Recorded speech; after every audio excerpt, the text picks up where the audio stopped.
In the beginning of your photography journey, there are so many questions going through your head, and one of those questions is, where am I going to do these photos at? And outdoor locations are beautiful because you get that amazing natural light and a nice scenery behind you, but it's nothing like getting in that studio and getting that backdrop behind you, getting some cool lighting, and really making it beautiful. But to be honest, all of us do not have a studio space and do not own one. So today I'm going to help you and give you some tips on how to get a photo shoot in a studio, even if you don't own one.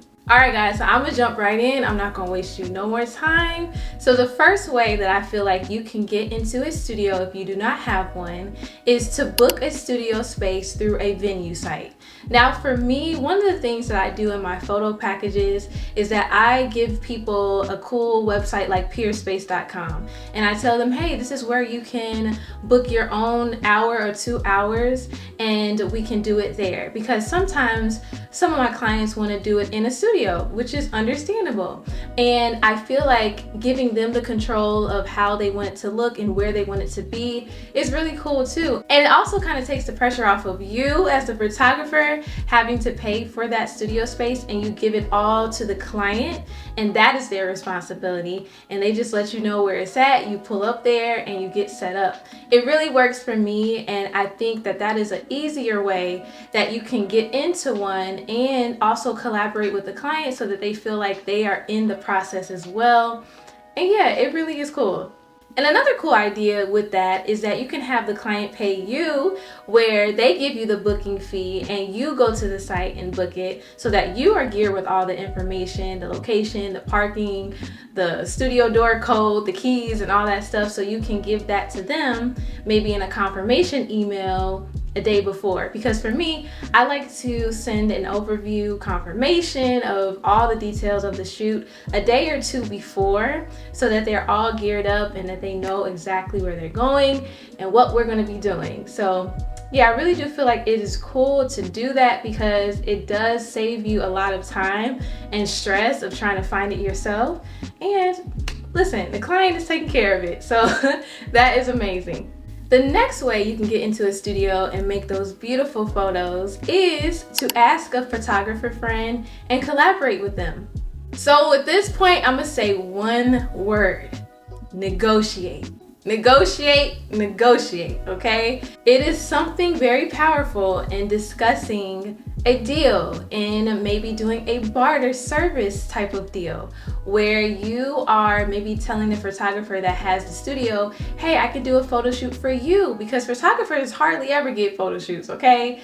Maybe you can do that for them and in exchange have a studio session that is free, or maybe it's a discounted offer that you give them, where you say, hey, can you give me a discount here, and then I'll be able to provide this service for you here.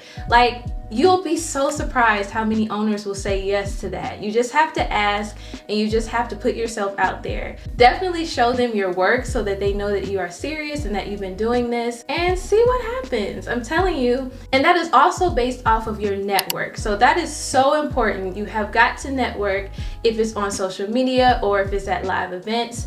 Make sure that you are building connections. So in cases like this, you can ask them if they have it. And essentially, you're building your own list of business relationships. The third option is to apply for studio residencies.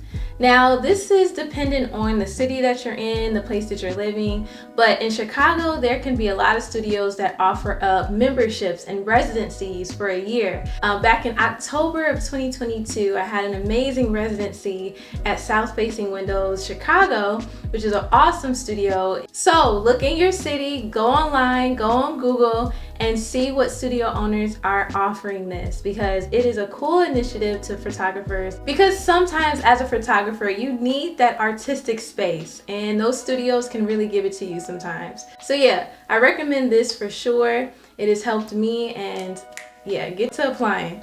Alright y'all, so the last way that I feel like you can get into a studio if you do not have one is to create your own studio space at home. Now granted, this is really only if you have the space, but if you do move some furniture around, Open that big old window, get you some cool studio lights, and get to shooting. I know for me, I did a few studio shoots here at my own place, and the photos are some of my favorites. And I was really able to utilize the big window that let in all that free natural light, because that natural light is free. And I was really able to get some dope shots, and it felt so empowering to be able to do it at your own place and pull out your own equipment and be able to stay there after the shoot and not leave. You know, not have to commute. But yeah, doing your shoots at home is so clutch, and the biggest thing is that you are not paying nobody else. You're saving your money, and you're able to focus on the art itself, which is the photography. But honestly, guys, I understand that this is something that can be difficult, especially when you're starting out. So I hope that this video helped, and I hope that any of these ideas that I was able to share with you, you can implement if you are going through this issue. But thank you guys so much for watching. If this has helped you, go ahead and push like. Go ahead and subscribe, because I want to continue to give you videos just like this. So until the next video, I'll see y'all soon.